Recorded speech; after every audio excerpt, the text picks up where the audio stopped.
मैं ये नहीं बोल रहा हूं कि पैनिक हो जाओ, मैं ये नहीं बोल रहा हूं कि नीट ही करना है, मैं ये नहीं बोल रहा हूं कि नीट नहीं किया तो जीवन में सक्सेसफुल नहीं हो गए, मैं ये नहीं कह रहा। मैं ये कह रहा हूं, प्लीज दो तीन बातें मैं कहना चाहता हूं, प्लीज इसको मन में एक्सेप्ट करिए। अगर तुम्हारे 3-4 ड्रॉप हो गए हैं और फिर भी तुम्हारे 200-250 नंबर आ रहे हैं तो ड्रॉप मत लो और फील्ड को एक्सप्लोर करो। तुम्हारे लिए बोल रहा हूं, आप एक लूजर की तरफ अपने आपको ट्रीट मत करो। NEET is not a success. Multiple drop पे ड्रॉप मत लो। 6 बातें मैंने आपको इंपॉर्टेंट बताई है, उस 6 बातों को फॉलो करो। कैसा गया एग्जाम बता दीजिए, कट ऑफ कितना जाएगा। बिल्कुल प्रैक्टिकली कट ऑफ के बारे में बात कर लेते हैं, है ना। एक एक करके आपके सारे सवाल, सारे डाउट और हर चीज के बारे में बात कर लेते हैं। जितने भी चीजें हैं सब चीज के बारे में एक एक करके बात कर लेंगे। सबसे पहले ज्यादातर लोगों को जानना है कट ऑफ के बारे में। तो कट ऑफ के बारे में मैं आपको बता दूं कि मेरा एनालिसिस कहता है कि कट ऑफ जो जाएगा नीट 2024 के कंपेयर में नीट 2026 का जो पेपर है रिलेटिवली थोड़ा सा 10-20% टफ है ना। नीट 2026 से अगर मैं कंपेयर करके देखूं नीट 2024 के पेपर के कंपेयर में, तो आप देखो 10% से 20% तक पेपर का लेवल अच्छा है फ्रॉम नीट 24, है ना। 24 के पेपर के कंपेयर में थोड़ा सा क्या है, ये टफ है। और 24 के पेपर में ऑप्शन बी भी मिलता था जिसमें से 50 में से आपको 45 क्वेश्चन ही करने होते थे और 20 मिनट्स ज्यादा भी आपको मिलता था। तो वहां के कंपेयर में कट ऑफ थोड़ा सा डाउन जाना चाहिए। मेरा जो मानना है 605 प्लस माइनस 10 नंबर ये कट ऑफ होगा, ये कट ऑफ होगा, है ना। 605 प्लस माइनस 10 नंबर ये कट ऑफ होगा, ठीक है। चलिए दूसरी बात इंपॉर्टेंट ये है कि एग्जाम में आपने अपना बेस्ट दिया कि नहीं, ये इंपॉर्टेंट होता है, ठीक है। एग्जाम में अगर आप अपने बेस्ट नहीं दे पाए किसी भी रीजन से, किसी भी कारण से, तो उसको एनालिसिस करिए कि आप अपना बेस्ट क्यों नहीं दे पाए। तो अब यहां पे दो बातें हैं कि साल भर आपने अपने ड्रीम के लिए कितना मेहनत किया है, क्या कोई कमी छोड़ा है या किसी तरीके से कोई दिक्कत आई थी या किसी जेन्युइन रीजन से ही आप कहीं लैग कर गए थे क्या।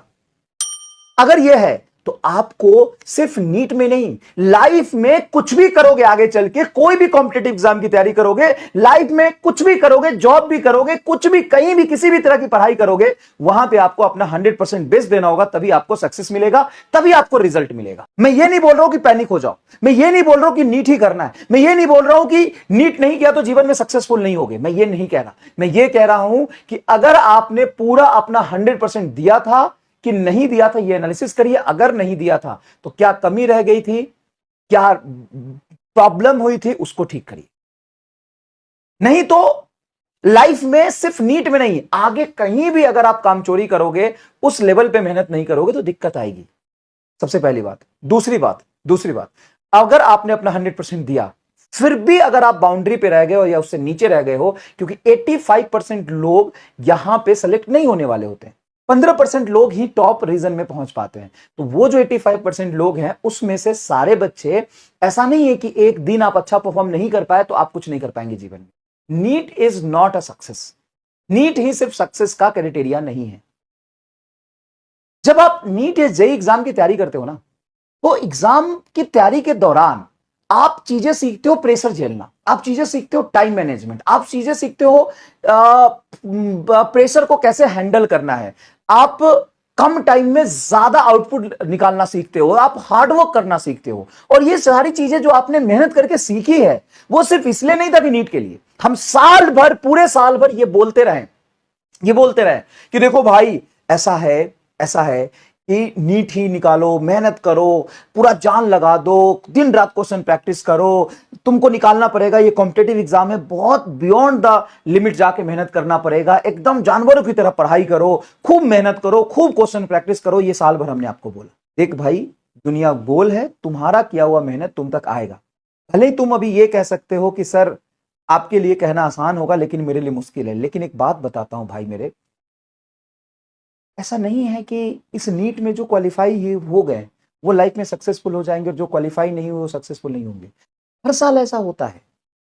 कंपटीशन में कुछ बच्चे 10, 12, 15% ही पार कर पाते हैं, बाकी बच्चे कट ऑफ से दूर रहते हैं और ये होना ही है, ऐसा नहीं कि पहली बार हुआ है।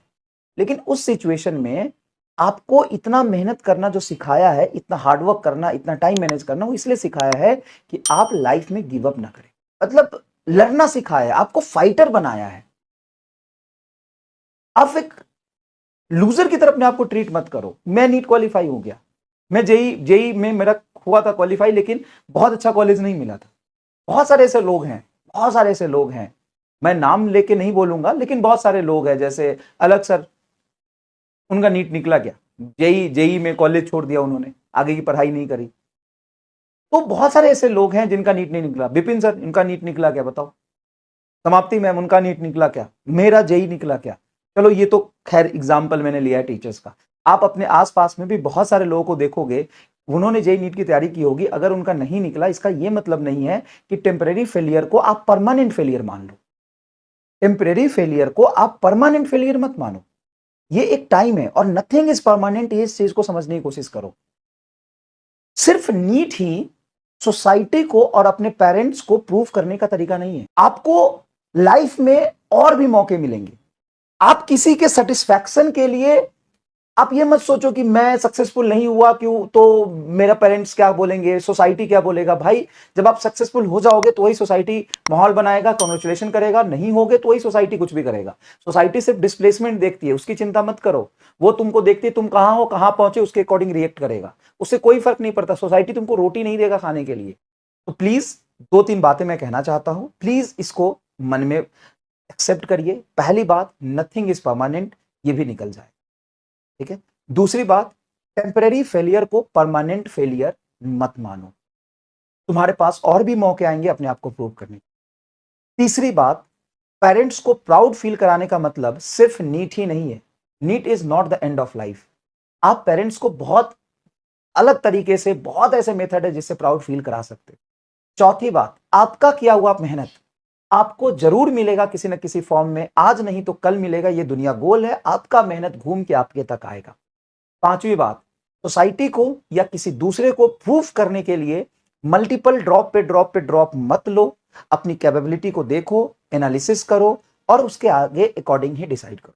छठी बात, अगर आपने अपना 100% दिया है तो कोई बात नहीं, आप फाइटर हो, आप लड़ो, लाइफ में सक्सेसफुल हो जाओगे 100%। ये मेरी गारंटी है, नेचर में ऐसा होता है, आज नहीं तो कल मिलेगा। अगर आपने अपना 100% नहीं दिया है तो आप अपना 100% देने की कोशिश करो। नीट में ही नहीं, मैं ही नहीं कर रहा हूं कि आप अपने 100% नहीं दिया तो ड्रॉप लेके 100% दो। आप देखो, लाइफ में कुछ भी करो, लेकिन एक बार आपको 100% अपना लाइफ में देना पड़ेगा। लाइफ एक संघर्ष है भाई। 6 बातें मैंने आपको इंपॉर्टेंट बताई है, उस 6 बातों को फॉलो करो। अभी एकदम कूल रहो, 1-2 दिन आराम करो, ठीक है। 2-4 मूवी वगैरह देखो, पेरेंट्स के पास बैठो, और इतना याद रखना सभी बातों का एक लास्ट बात, तुम्हारा लाइफ, तुम्हारी फैमिली, तुम्हारा पेरेंट्स इस नीट एग्जाम से बहुत ज्यादा इंपॉर्टेंट है। और कभी भी बहुत ज्यादा पैनिक एंजाइटी में मत आना कि लाइफ खत्म है, इसके बाद कुछ नहीं हो सकता। भाई इसके बाद इतना कुछ मिलेगा ना तुम्हें कि तुम एज्यूम नहीं कर सकते। बस अभी थोड़ा सा परेशान मत रहो। अच्छा नहीं लग रहा है जब कोई बच्चा ये कहता है मैं फेलियर हूँ, मैं नहीं कर पाया, मैं बेकार हूँ, मैं बर्बाद हूँ। ऐसा नहीं है मेरे भाई। अगर हो ना तो बैठ के एनालिसिस करो कि अगर बर्बाद हो तो कैसे आबाद बनो।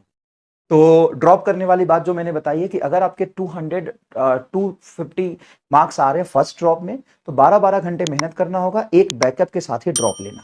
सबसे पहली बात बता देता हूं, अगर आपके 250 नंबर आ रहे हैं फर्स्ट ड्रॉप या सेकेंड ड्रॉप में, और तो बैकअप के साथ ही ड्रॉप लेना, बिना बैकअप के ड्रॉप मत लेना। अगर आपके 300-400 आ रहे हैं फर्स्ट ड्रॉप में, तो बहुत मेहनत लगेगी, बैकअप के साथ ड्रॉप ले सकते हैं। अगर तुम्हारे फर्स्ट ड्रॉप सेकंड ड्रॉप में 400-500 नंबर आ रहे हैं, बिना बैकअप के ड्रॉप ले सकते हो, तुम कर ले जाओगे, लेकिन मेहनत बहुत लगेगी, समझो इस बात को। और अगर तुम्हारे 3-4 ड्रॉप हो गए हैं और फिर भी तुम्हारे 200-250 नंबर आ रहे हैं, तो ड्रॉप मत लो और फील्ड को एक्सप्लोर करो, तुम्हारे लिए बोल रहा हूं।